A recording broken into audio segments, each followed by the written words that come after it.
The first sound is not the gavel's crack, Dot. It is the slow, uneven squeak of a wheelchair rolling across polished courtroom tile. Dot, an old man sits in it, spine too straight for how fragile his body looks. One hand grips the armrest, the other trembles over a thin metal cane laid across his lap, more habit than help. An oxygen tube curls around his ears, disappearing into the faded collar of a shirt he clearly ironed. Himself, behind him walks a woman in a fitted blazer and perfect heels, scrolling her phone as if she is arriving at a business meeting, not a lawsuit. Her lipstick matches the red of her designer bag. Her eyes match nothing in the room, hard, rehearsed, unbothered. She is his daughter. The door to the courtroom swings wider. Conversations drop into whispers, then into nothing. The bailiff nods for them to move forward. The old man wheels himself. His daughter does not touch the handles. Before we dive into what happened here, tell me in the comments, if your own parent came into a courtroom in a wheelchair, would you walk ahead or beside them? And make sure you subscribe, because what you are about to hear might be one of the coolest family betrayals ever exposed in front of a judge. The camera tracks the pair to the plaintiff's table. The old man stops too far from the table edge. He reaches for it and misses, fingers brushing empty air. That tiny moment of miscalculation says more about his condition than any medical chart might. His daughter does not notice, or pretends not to. She glides straight to the defense table, placing her bag down as though claiming the better seat at a restaurant. Her husband joins her, phone clipped to his belt, eyes scanning the room with the casual entitlement of someone who believes the system is already on his side. All rise. The judge enters. Not the famous TV face you are used to, but a woman with the same steel in her eyes. Judge Ramirez. Gray hair pulled back, black robe falling clean and sharp around her. She has the look of someone who has seen every excuse, every trick, every tear that was cried for strategy instead of sorrow. She sits. The room follows. Her gaze lands on the old man first, then on the daughter sitting comfortably yards away. Ma'am. Her voice cuts cleanly through the stillness. Why is your father over there alone? The daughter blinks, almost offended at being addressed so quickly. He insisted on it, Your Honor, she says smoothly. He wants everyone to think I abandoned him. I cannot control where he rolls his chair. A murmur shifts through the gallery. The judge does not look at them, only at her. Did you help him into the building? Judge Ramirez asks. The daughter exhales, a practiced sigh. We parked. There's a ramp. He is not helpless. He plays that card when it suits him. The old man says nothing. He adjusts his glasses with unsteady fingers, eyes fixed somewhere between the desk and the floor. The judge leans forward an inch, attention snapping to him. Sir, are you able to move your chair closer on your own? Or do you need assistance? He tries. The wheels jerk. His right arm lags behind, weakened by strokes and years. The chair shifts a few useless inches and then stops. The bailiff steps forward instantly. I've got you, sir. He rolls the chair carefully into place, tucks it under the table, rests the man's cane within reach. Thank you. The old man whispers. The judge watches all of it. Every second. Every misbeat where a daughter might have stepped in and did not. State your names. She says at last, tone flat, professional. My name is Henry Cole, the old man says. His voice is soft but clear, the kind of voice that once told classrooms to quiet down and actually listened when they did. I'm 78 years old. The daughter straightens her blazer. I'm Rebecca Cole, Your Honor. This is my husband, Darren. We are the defendants.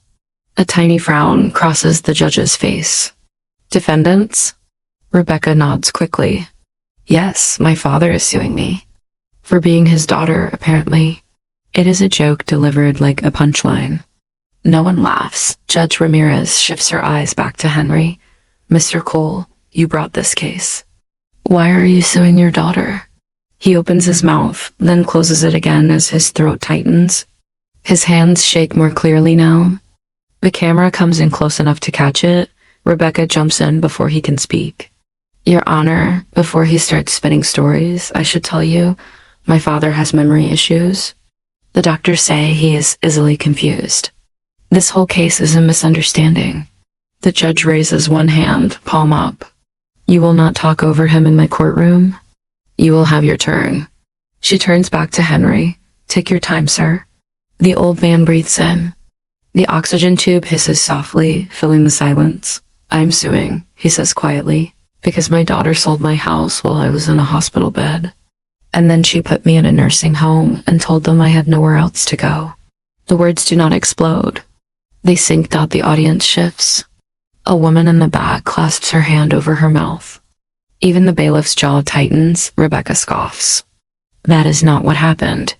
Judge Ramirez ignores her completely. You say she sold your house, she repeats to Henry. The house you lived in? For 43 years, he answers. The only house my late wife and I ever owned. We raised her there. She gave us the house, Rebecca cuts in. We have a deed. It was a gift. He just forgets. That is why my husband and I are here to clear this up. The judge finally turns to her, gaze sharp enough to cut through the table. If you interrupt him again, I will clear something else up for you. Do I make myself clear? Rebecca's practiced confidence flickers. Yes, Your Honor. The judge nods to Henry. Go on. He nods back carefully. When my wife died, I stayed in that house alone. A few months ago, I had a stroke. He tries to lift his right hand to demonstrate, but it barely leaves the armrest. I woke up in the hospital, and my daughter was at my bedside. She said she'd take care of everything. Bills, mail, groceries. I believed her. Rebecca stares straight ahead, jaw tight. Henry swallows. I signed some papers in the hospital. I couldn't see them well. My hand? He glances at it, ashamed of the tremor. I thought they were medical forms, insurance, permission for her to talk to my doctors. Nobody told me I was signing over my house. That is not true, Rebecca says immediately. He asked us to take the house so we could use it as collateral to pay for his long-term care. He does not like the words nursing home, so he pretends this was some kind of theft. Judge Ramirez tilts her head slightly. You have the deed with you? Darren taps his briefcase like a magician about to produce a rabbit. We brought everything, Your Honor. We have nothing to hide. There is something too eager in his voice. The judge hears it. So does everyone else. We will get to your documents, she says. For now, one rule. Only answer questions when they are asked. Both of you. Darren leans back, lips pressed thin. The judge glances at her clerk. The complaint says the plaintiff discovered the sale when... She flips a page. His neighbor called him at the nursing facility to tell him there was a for sale sign on his lawn. Her eyes lift. Is that accurate, Mr. Cole? Henry nods slowly. My neighbor, Tom. He thought I already knew. He said strangers were walking through my bedroom, opening cabinets, stepping on my wife's rosebush. He asked me why I didn't tell him I was moving. His voice cracks on the last word. And did you know? The judge asks. He looks down at his hands. No, I thought I was going home when I got stronger. Rebecca rolls her eyes. He is dramatizing again. We explained. You were on thin ice, Miss Cole. Judge Ramirez cuts in without raising her tone. The lack of volume makes it worse. Do not test how quickly it cracks. Rebecca's mouth snaps shut. The judge leans back, studying her, then Darren. Then the old man wedged between his cane and the armrests of his chair. Let me understand your position, she says to the daughter. You claim your father voluntarily gifted you his house? Yes, Rebecca answers. He said, you kids will get it anyway. Might as well sign it over now so you can do something useful with it. And this was... When? The judge asks casually. Last year, Rebecca replies without hesitation. Before the stroke. He was perfectly lucid. We did everything properly. Notary, witnesses, the works. The judge holds her gaze for a long, almost uncomfortable beat. Then she looks down at a single sheet of paper in the file. Interesting, she says softly. Why? Rebecca asks, confidence returning. What does it say? Judge Ramirez slowly lifts the page so it is level with her eyes, because according to the county records, she says, each word measured. The deed transferring your father's house to you is marked emergency transfer. She pauses just long enough for the word to land, and it is dated. she finishes. 3 days after his stroke. The camera freezes on Rebecca's face as the color drains just slightly. Around the edges of her carefully composed expression, the room forgets to breathe. Asterisk. For a moment, Rebecca does not speak. Her lips part. Her tongue presses once against the back of her teeth, as if the right answer might be hiding there, waiting to be pushed out. It must be a clerical error, she says finally. The paperwork was done before. Maybe it was filed later. Judge Ramirez's eyebrow rises slowly. 1 inch of skepticism that carries the weight of decades. Or, the judge replies, someone is not telling the full truth. Darren leans in toward his wife, whispering something through gritted teeth. Rebecca nods minutely, adjusts her blazer, and shifts her attention back to the bench with a look that tries to recover composure and only halfway succeeds. Henry sits still, eyes fixed on the table. The tendons in his hand stand out like thin cords as he grips the armrest. The judge returns her focus to him.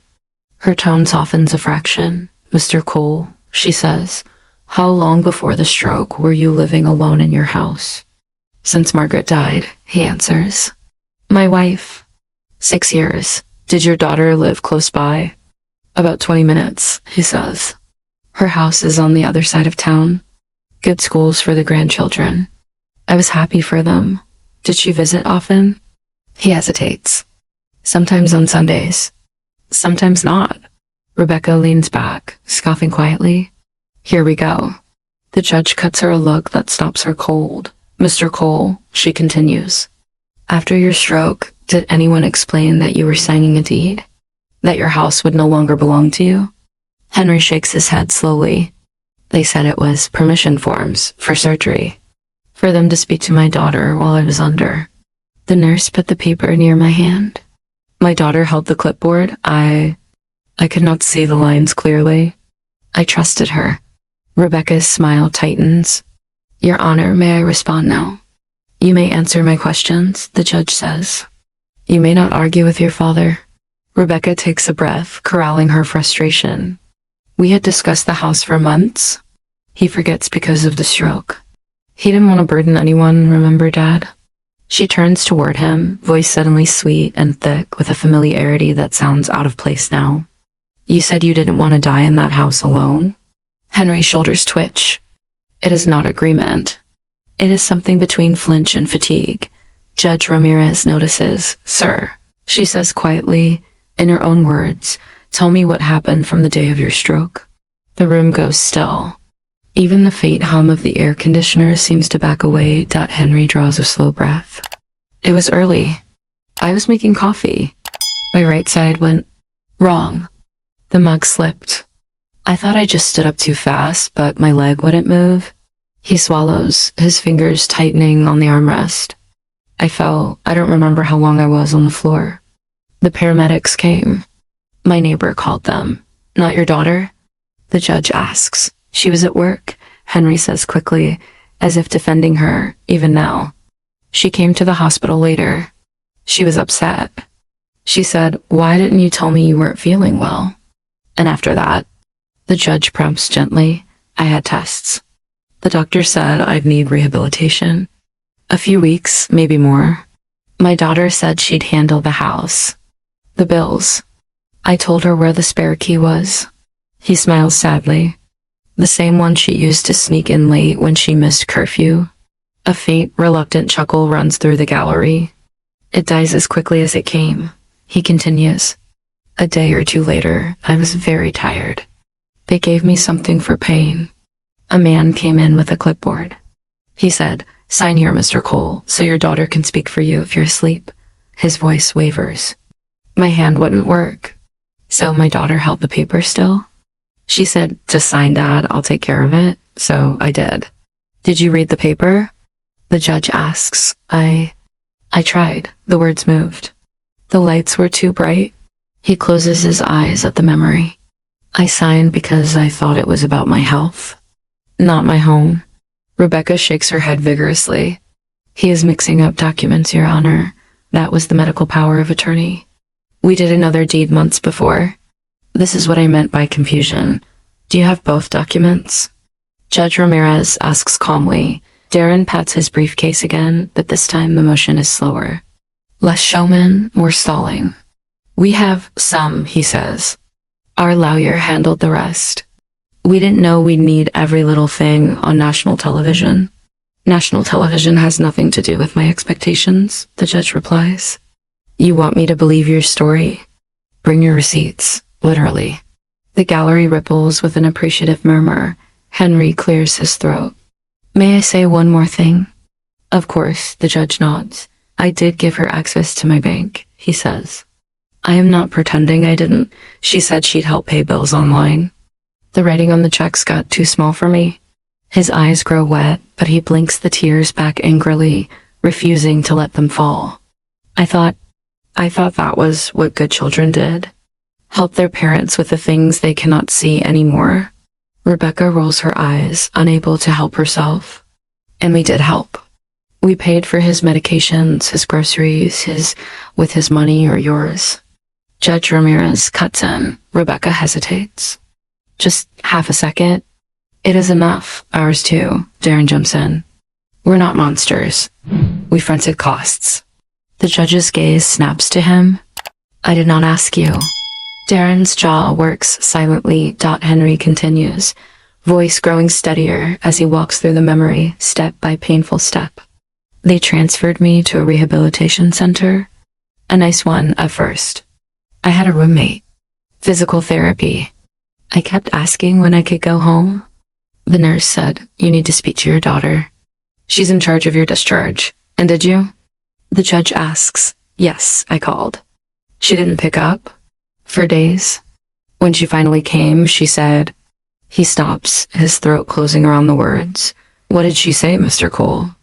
The judge asks, quieter now. He looks up toward the sound of her voice, and in that moment, his age shows in full. Not just in the wrinkles, but in the disappointment etched into them. She said, Dad, be realistic. The house is gone. You live here now. The words drop like stones into water. Rebecca shifts, offended. I said that because the doctors. Did you, at that time, tell him you had sold his home? Judge Ramirez interrupts. I told him we were using the equity to keep him safe. Rebecca insists. We did not throw him on the street. We paid for a very good facility. He is leaving that part out. Henry laughs once. It is not from humor. The television in that room costs more than my monthly pension, he says. But nobody told me I would never put my feet on my own porch again. The judge glances at the clerk. And you discovered the sale how long after this conversation? Henry's jaw tightens. About a week. My neighbor called the facility and asked for me. He said I was going to bring in your mail, Henry. But the real estate agent said it wasn't your house anymore. He grips the cane now, knuckles pale. That was the day I realized my front door key was just metal. It opened nothing. The room holds the image in collective silence. And where were you physically, Mr. Cole?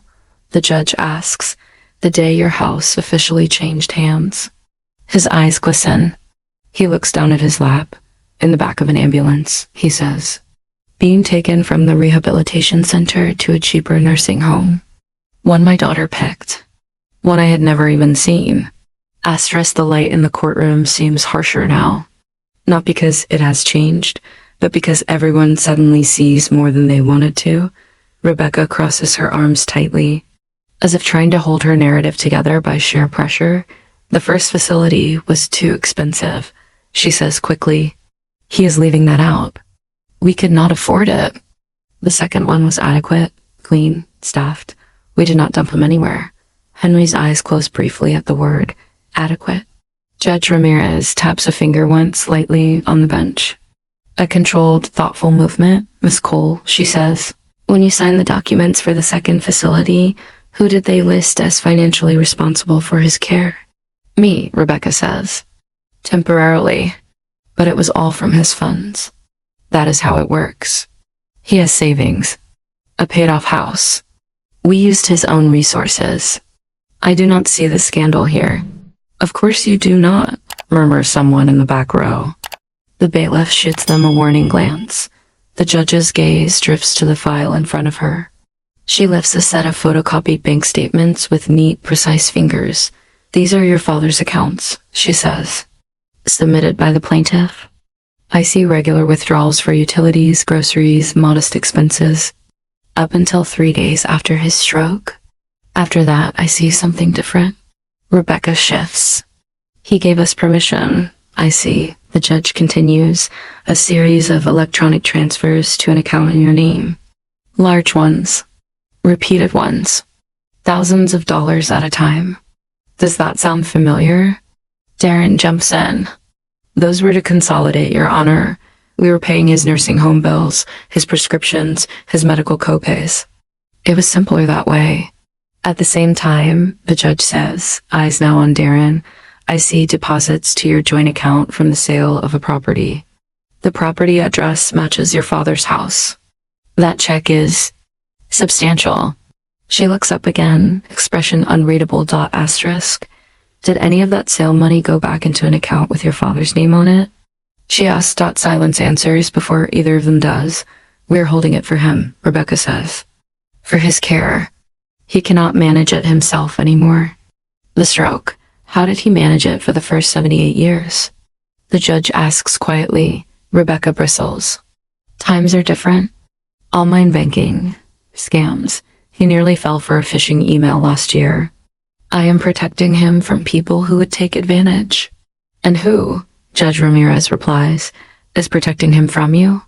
The question hangs there, heavy, before she turns back to Henry.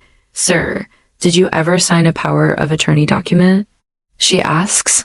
Not medical, financial. Henry frowns. I remember them saying something about a power. I said no. I told the hospital social worker I didn't want anyone controlling my money. I worked too long for it. He looks at his daughter. I thought we could talk through things like family. Asterisk. Rebecca sits up straighter. We have a power of attorney, Your Honor, signed, notarized, on file. Produce it, the judge says instantly. Darren's hand hesitates over the briefcase, like a gambler afraid of the card he is about to reveal. He pulls out a worn manila folder, fingers riffling through an unorganized mess of papers. The microphone picks up every nervy rustle. Insurance forms. Facility brochures. A photocopy of a driver's license. A restaurant receipt. Finally, he slides a thin document toward the bailiff, who carries it solemnly to the bench. Judge Ramirez reads it in silence for several long seconds. Then her jaw tightens. This is dated, she says, the same day as the deed transfer. Also 3 days after the stroke. Also while your father was in the hospital. And the signature, she holds it closer, is barely legible. It was a stressful time, Rebecca says quickly. But he signed. You see the notary stamp? I do, the judge nods slowly. Do you know this notary, Mr. Cole? Henry leans forward, squinting. I cannot read the name from here. The judge reads it aloud, his brow furrows. I don't know any. I've never heard that name in my life. It was the hospital notary, Rebecca says. Standard procedure. The hospital's record of notarized documents, the judge says, sliding another paper from the file, was subpoenaed by this court. Your father may have trouble with memory. The system does not. Their log shows no notarizations for him on that date. Not one. Rebecca blinks. That's impossible, is it? The judge asks. The stamp number on this document doesn't match the hospital's notary certificate at all. Darren shifts, his confidence cracking in visible lines. Maybe the hospital brought in someone external, he offers. Contractors. You know how administration works, do you? The judge asks coolly. She places the supposed power of attorney flat on her desk, fingers resting lightly on its edge. Whether this document is valid, she says, may be a question for another court. But in this courtroom, what I see is a pattern. Isolation, sudden control over finances, a hasty property transfer, movement to a cheaper facility without clear consent. Her eyes lift to meet Rebecca's. That pattern, she finishes, is called financial exploitation. The word seems to chill the air. Rebecca's cheeks flush. You're making it sound criminal. We took care of him. Ask anyone. The nurses loved us. We brought cookies at Christmas. Funny you mention the nurses, the judge says, because one of them is here today. Rebecca's head snaps toward the door to the hallway. Henry's shoulders straighten slightly, surprise flickering across his tired features. Your Honor, Darren starts. No, the judge says. We've heard enough from you for the moment.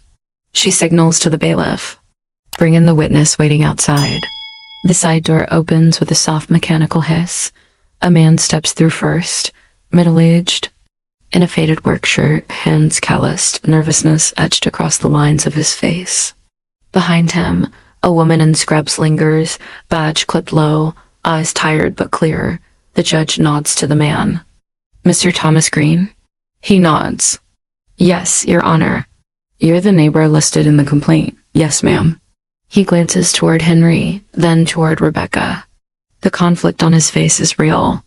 I lived 2 houses down from Mr. Cole, have for 20 years. Take the stand, the judge says, and tell me what you saw the week this house changed hands. Rebecca stiffens, grip tightening on the edge of the table. Tom sits, places one hand on the Bible, swears in with a steady voice that does not match the tremor in his fingers.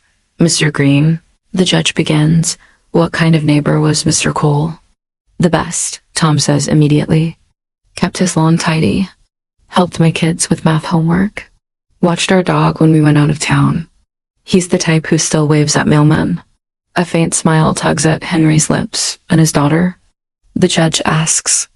How often did you see her at the house before his stroke? Tom hesitates. Not much. Holidays. Sometimes I'd see her car. But mostly it was just Henry. Rebecca rolls her eyes again. I have my own life, she mutters, and after the stroke? The judge continues. That's when I started seeing more cars, Tom says. And one morning, a moving truck. The words drop like a pin in a silent cathedral. What time was this? The judge asks. About 6 a.m., Tom answers. It woke me up. I looked out the window, thought maybe Henry was finally moving in with his daughter like he talked about sometimes. But then I saw them. Them? The judge prompts. Her, Tom says, nodding toward Rebecca. And her husband, telling the movers what to take. They were hauling furniture out fast. His recliner, the dining table, boxes of books. I saw his wife's piano go out the door. The sold sign went up that afternoon. The judge's gaze shifts, sharp. Was Mr. Cole there? No, Tom says firmly. He was in the hospital. I know because I'd been visiting him. Took him some crossword puzzles the day before. Rebecca leans forward, voice suddenly sharp. We had to pack, Your Honor. Closings have deadlines. You do not need to dramatize what normal people do when moving houses. Tom's jaw tightens. Normal people tell their neighbors they're moving. You didn't say a word. You just showed up with strangers and emptied the house before he even knew his bed was gone. The judge lifts a hand, calming the rising tension. One more thing, Mr. Green, she says. You gave the court a thumb drive. What is on it? Tom's eyes harden. Our doorbell camera, Your Honor. It faces part of Henry's driveway. I saved the footage from that week because... He glances at Henry again. Because something about it felt wrong. Rebecca's complexion pales. The judge nods to the clerk. Cue up the video. On the screen mounted beside the bench, a grainy image flickers to life. Time-stamped, silent, undeniable. A truck. Movers carrying boxes. Rebecca in her blazer, pointing. Darren laughing with one of the movers. A framed photograph of a younger Henry and his late wife slips from a box, the glass shattering on the driveway. No one picks it up. Henry stares, lips parted, watching his memories mishandled frame by frame. The video ends, the room breathes out. One collective exhale. Judge Ramirez turns to Rebecca. Voice calm, but lined with steel. You call this care, Miss Cole, she says. If this is what you do for the people you love, I am very interested to hear what you do to people you do not. The nurse in scrubs shifts behind Tom on the bench. Eyes wet, as if she has been waiting too long to say what she knows. Your Honor, she says quietly. There's There's more you need to hear.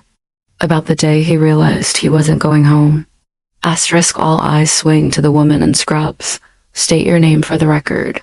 Judge Ramirez says, Jordan Lee, she answers. I'm a licensed practical nurse. I worked at Maple Ridge Rehabilitation when Mr. Cole was there. She moves to the witness stand, hands twisting together as she sits. The badge on her chest catches the light. Maple Ridge, J. Lee, LPN. Miss Lee, the judge says. You cared for Mr. Cole after his stroke? Yes, Your Honor. I was on his wing most days. How would you describe him as a patient? Jordan does not hesitate. Cooperative, polite, frustrated sometimes anyone would be, but never rude. He tried hard in therapy. He wanted to get home. Henry's eyes glisten at the word home. And did he talk about that often? The judge asks. Every day, Jordan replies. He'd say, once I can walk to the mailbox again, I'll be out of your hair. He asked us to call his daughter to schedule discharge planning meetings. He believed she was coordinating everything. Was she? The judge asks, gaze sliding to Rebecca. Asterisk, Jordan's jaw tightens almost imperceptibly. At first she answered, then not so much. Calls went to voicemail. She missed 2 care conferences in a row. Social work left her messages. Rebecca jumps in defensively. I work, Your Honor. I cannot drop everything because the facility wants to talk. That is what we pay them for. You pay them with his money, Judge Ramirez corrects calmly. Go on, Miss Lee. There was a day, Jordan continues, voice softening, when his doctor cleared him for discharge with home health. He wasn't 100%, but he was safe to go back with some supports. We were excited for him. We told him, you might be sleeping in your own bed soon. Henry wipes at his eye quickly, embarrassed by the tear. What happened then? The judge asks, asterisk, we called his daughter, Jordan says. Left messages. When she finally called back, she sounded annoyed. She said home wasn't an option anymore, that he needed long-term placement. The social worker explained his rights, that he could refuse, that they couldn't force him into a nursing home without his consent. And did he consent? The judge asks. Jordan looks at Henry, then back at the judge. Not at first. He kept saying, no, there's been a mistake. My house is waiting. My neighbor has my mail. My garden. Her voice tightens. He begged us to call her back. We did. Rebecca shifts uncomfortably. You're making this sound. You will sit quietly. The judge warns without raising her tone. Ms. Lee? Asterisk, she came that afternoon, Jordan says. She went into his room.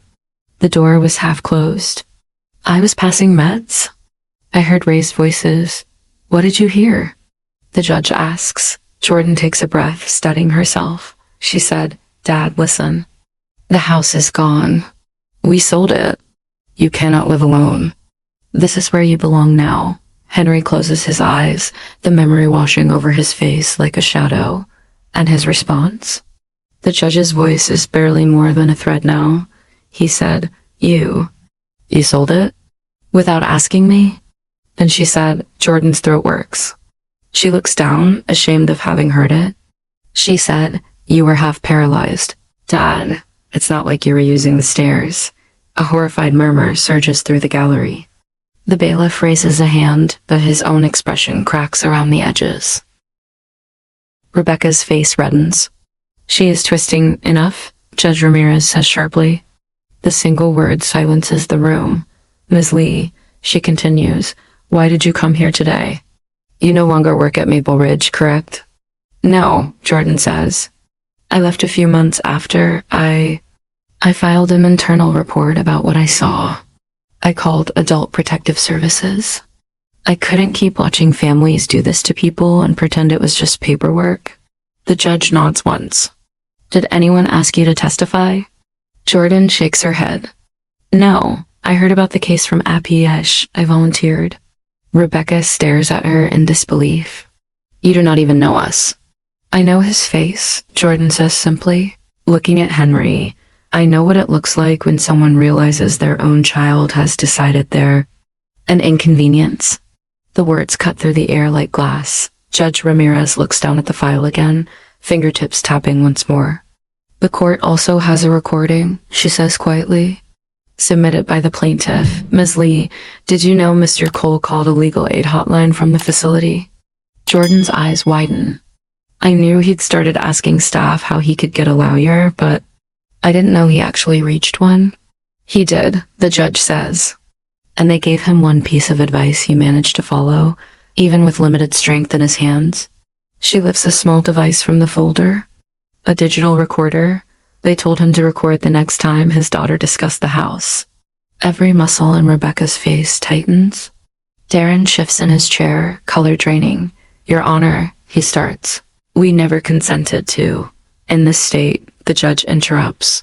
Only one party needs to consent to being recorded. He did. Sit down. The clerk connects the recorder to the sound system. A soft click echoes through the room, static. Then a faint beeping of hospital machines. The rustle of sheets, then Henry's voice. Weak, breathy, but unmistakable. Becca? Is that you? Yes, Dad, Rebecca's recorded voice replies. Brighter, more casual than she sounds today. It's me, you. You said the house. He says, tell me again. I think I misunderstood. A sigh. On the tape, it is loud, annoyed, heavy. There's nothing to misunderstand, Dad, the recorded Rebecca says. We signed the papers. The house is in my name. The sale is almost done, so it's yours. Henry's recorded voice shakes. Not ours? Mine, she answers. Well, mine and Darren's. It makes no sense to keep your name on it when you'll never live there again.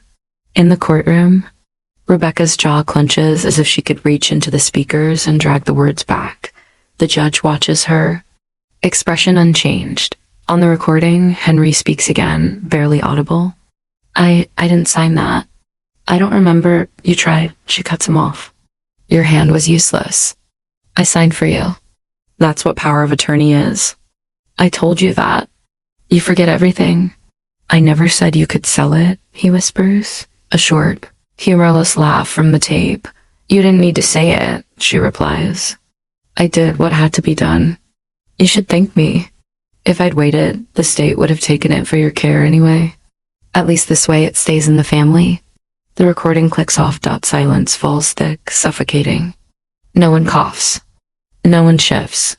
Even the building seems to hold still. Rebecca stares at the table, eyes wide. Breathing shallow. Henry looks at his own shaking hands, as if seeing them for the first time. The hands that signed forms he did not understand. Handed over power he never meant to give. Judge Ramirez leans forward slowly, folding her hands. As Cole, she says, her voice now dangerously calm. Are you still telling this court your father gifted you his house of his own free will? Rebecca's answer is a whisper dragged over broken glass. I was trying to protect assets, she says. From the system. From taxes. From nursing homes that eat up everything. People do this all the time. The internet is full of advice. People do a lot of things all the time that are still wrong. The judge replies. We are not here to discuss what the internet thinks is clever. We are here to discuss what the law calls exploitation. It is not exploitation, Darren blurts. We gave him a fancy room, a good TV, 3 meals. You gave him a chair he didn't choose. The judge cuts in. A bed he didn't buy. A view of a parking lot instead of his own backyard. And you bought those things with money pulled from under him while he couldn't walk. Darren falls silent. Jordan looks at Henry. Tears finally escaping down her cheeks. He kept a packed bag by his bed for weeks. She says softly. He thought you'd show up any day and say, come on, Dad. Let's go home. He didn't know home was already gone. The judge turns back to Henry. Mr. Cole, she asks, tone shifting to something almost gentle. Before your stroke, did you have a will? Yes, he says. My wife and I made one when she got sick. And in that will, the judge continues, who did you plan to leave the house to? Henry's gaze drifts toward his daughter. He cannot hold it there for long. To her, he says quietly. To Rebecca. And a little to the grandkids. I thought it would make their lives easier. I never wanted them to worry about a roof. And now? The judge asks. He exhales, a sound that is part breath, part farewell. Now, he says, I'm not sure I will anymore. Asterisk, the sentence lands like a slow collapse. Rebecca's head jerks up, eyes shining with a panic that has nothing to do with court. Fees and everything to do with something she has never truly considered losing, the part of her father that still believed she was his little girl. Dad, she whispers, the word smaller than it has ever sounded from her mouth. You don't mean that. Henry does not answer immediately. His eyes stay on the judge, as if he does not yet have the strength to look directly at the person who fractured his trust. Judge Ramirez watches them both, something almost like sorrow flickering through her professional composure. This court, she says, voice steady, does not decide wills, but it does decide responsibility. She turns to Henry, first double quotes Mr. Cole. You do not owe anyone your house, your savings, or your peace, she says. Not your daughter, not her husband, not anyone. What you are owed at your age is respect, safety, a say in decisions about your own life. Henry nods slightly, lips pressed together to keep them from trembling. The judge shifts her focus to Rebecca. Asterisk. You treated your father's vulnerability as a calculator, she says. You looked at his stroke, his shaky hands, his fear of paperwork, and you added it up as an opportunity. Cheaper facility, quick sale, fresh start for you. No say for him. Rebecca's tears spill now, streaking the careful makeup she put on this morning. That is not fair, she says hoarsely. You don't know what it's like. I was drowning. Kids, job, bills, driving to appointments. Hearing him complain that the soup is cold or the nurse is late or the TV is too loud. Say it plainly, the judge interrupts. You felt trapped. Rebecca swallows. Yes, and he was the cage, the judge says. Is that how you saw him? Rebecca drags in a ragged breath. Sometimes, she whispers. I didn't want to. But yes. Henry flinches. It is not loud.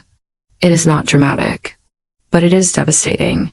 And instead of asking for help, Judge Ramirez continues. You decided to make him smaller. His choices smaller. His circle of freedom smaller. You shrank his world until it fit inside a contract you signed for him. Rebecca's shoulders collapse inward. I'm sorry, she says, turning finally toward her father. Dad, I'm sorry. I was scared of losing my life, my house, of being stuck taking care of you alone. I watched Mom die in that living room. I didn't want to watch you die there too. I thought if I just controlled everything, it would hurt less. Henry's eyes fill. Hurt less for who? He asks quietly. Rebecca opens her mouth. No answer comes. Asterisk. The judge allows the silence to hang just long enough to hurt, but not long enough to destroy. Apologies matter, she says. But they do not erase harm. She looks to Henry again. You said you do not want revenge. What do you want from this court? Henry takes a shaky breath. I want my things back, he says. What's left? My wife's pictures. Her piano, if it still exists. The flag from my brother's funeral. I want control of my checks returned. And I want... He hesitates, then forces the last words out. I want someone to make sure this does not happen to me again. Judge Ramirez nods slowly. You will have that, she says. She arranges the documents in front of her. Each movement precise, asterisk. This court finds, she begins. Eyes back on Rebecca and Darren. That you abused the trust your father placed in you.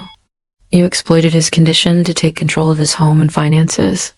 You did not obtain informed consent for the sale of his house. You profited from that sale while restricting his autonomy and quality of life. Darren shifts, about to speak. The judge lifts a finger. No, she says. You had your turn. Now you listen. He sinks back, jaw clenched. Here are the remedies within my power, the judge continues. First, I am awarding your father the full value of the equity you obtained from the sale of his home. Every dollar. That means immediate payment from your accounts, not promises, not IOUs.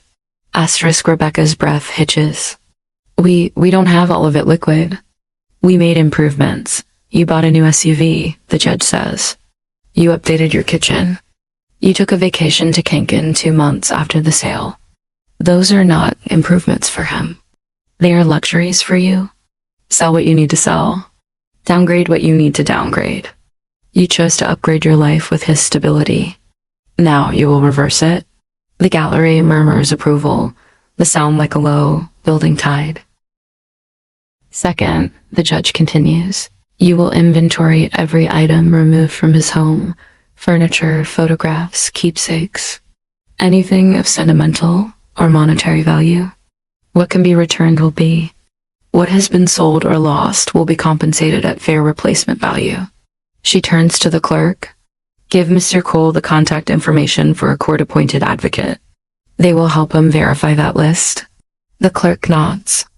Already writing. Third, the judge says, voice sharpening.